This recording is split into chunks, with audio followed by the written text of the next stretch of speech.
अस्सलाम वालेकुम फ्रेंड, मेरा नाम मनशा मोहसन है। मैंने स्नैक कैफ़े पे पाक उर्दू ट्यूब के नाम से एक आईडी बनाई है और मैंने गोल्ड माइन फैमिली ज्वाइन की है। मैं एक वीडियो क्रिएटर हूँ। मुझे आपकी सपोर्ट की ज़रूरत है। मेरी वीडियोस को लाइक करें, शेयर करें। मुझे आपकी सपोर्ट की बहुत ज़रूरत है। बहुत शुक्रिया, थैंक यू। अस्सलाम वालेकुम रहमतुल्लाहि व बरकातहू। जी कैसे हैं सारे दोस्त? खैरियत से हैं माशाल्लाह। ये हमारे मंशा साहब हैं जनाब, हादिल अजीज शख्सियत। बाहू प्रोडक्शन में इनका मरकजी किरदार होता है और ये हमारे हज़रत सुल्तान बू ट्रस्ट और पीर साहब के खिताबात और सारे प्रोग्राम ऑर्गेनाइज करते हैं।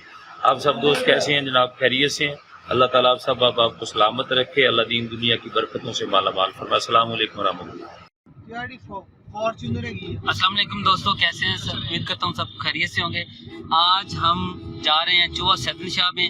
वहाँ पर एक अजीमुशान महफिल मिलाद का इनकाद किया गया है जिसमें सुल्तान फैजुल हसन कादरी साहब खुसूसी खिताब फरमाएंगे और बड़ा पाकिस्तान के एक अजीम नात खान कारी शाहिद महमूद साहब भी हमारे साथ होंगे जी। और मैं और सुल्तानी साहब ये जा रहे हैं, हमारी पूरी टीम।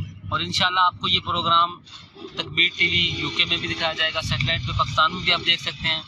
हमारा पेज है सुल्तान फैजुल हसन कादरी, उस पर भी देखा जा सकता है। बाहू प्रोडक्शन पर भी देखा जा सकता है। तो यूट्यूब, फेसबुक पे हमारे साथ रहिएगा। इंशाल्लाह हम आपको प्रोग्राम की लाइव कवरेज आज रात 8 बजे देंगे। तो मेरा लाइव ही नहीं होने देता। गड्डी जगह पिट्ठा दा साफ कर लेंगे साहब। पिट्ठा हो जांदा ही।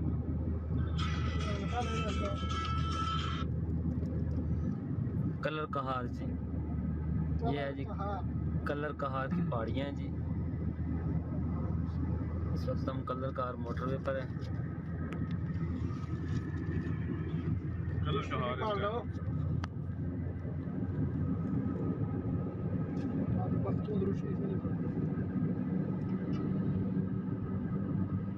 मंशूनी ते कानवे एक बंद होंदे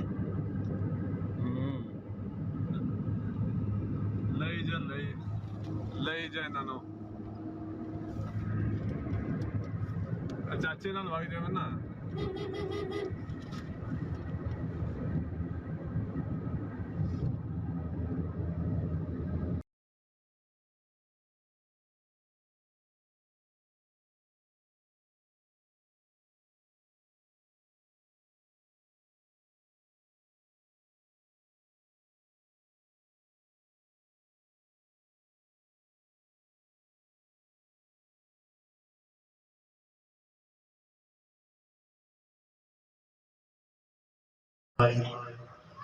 माशाल्लाह जी, इस वक्त हम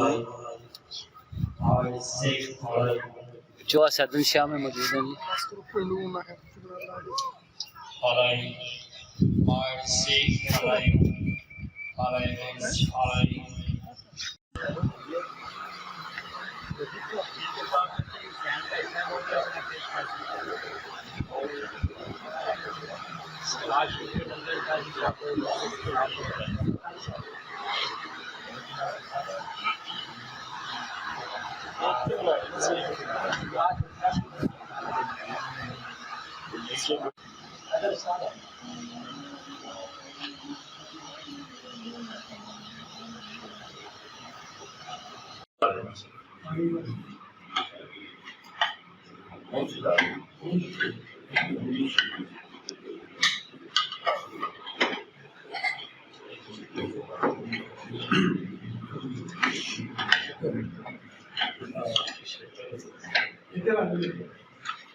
मैं ड्राइवर पिछली साइड से बंदा